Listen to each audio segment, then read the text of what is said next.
मिथुन राशि साप्ताहिक राशिफल 11 जनवरी रु 18 जनवरी पर्यंत किभଳି ରହିବ ଚାଲନ୍ତୁ ଜାଣିବା। ए सप्ताह नुआ चिंताधारा एवं उत्साह सह आगକୁ बढ़िबे।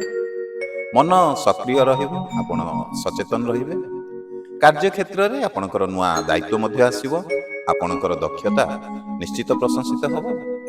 आर्थिक दिगरे आपणकर टिके तळ ऊपर रहिबो, टिके आपणको खर्च ऊपर टिके नियंत्रण रखंतु।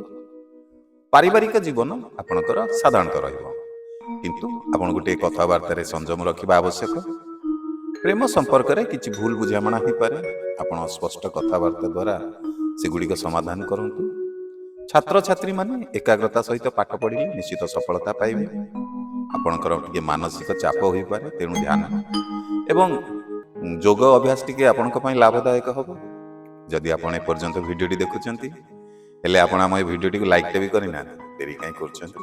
आपनको गोटे सेकेंड भी लागबोनी, जस्ट क्लिक करिवे वीडियोटी लाइक हो जिवो। किंतु आपणकर से गोटे लाइक आम उत्साह और प्रेरणा बढ़ेबो। आपण मानक पई एमती प्रत्येक दिन सबु बेले किछि ना किछि नुआ नुआ वीडियो आपण मानक पई बनिया।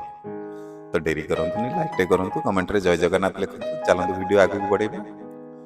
ए सप्ताह आपणकर यात्रा जोग मध्ये अछि। टिके माने कोन जल्दबाजी माने हड़बड़ करिबेनी। व्यवसाय रे नुआ संपर्क गढ़िबो, भविष्य पई लाभ मिलिबो। सप्ताह शेष रे निजर निष्पत्ति उपर आत्मविश्वास बढ़िबो। ए सप्ताह रे आपणक पई शुभ दिन होउछि बुधवार एवं शुक्रवार। शुभ रंग होउछि सबुज एवं हळदिया। शुभ संख्या आपणक पई होउछि 5। यदि प्रथम थर आपण हम चैनल रे वीडियो देखुछन, हम चैनल के सब्सक्राइब करना, देरी काई करछन, चैनल को सब्सक्राइब कर दियंतु। आ यदि फेसबुक रे देखुछन, पेज को फॉलो करंतु। आपणको हम चैनल हो किबा हम पेज हो, एथिरे आपणको एस्ट्रोलॉजी रिलेटेड बहुत सारा वीडियो देखिया को पाइबे।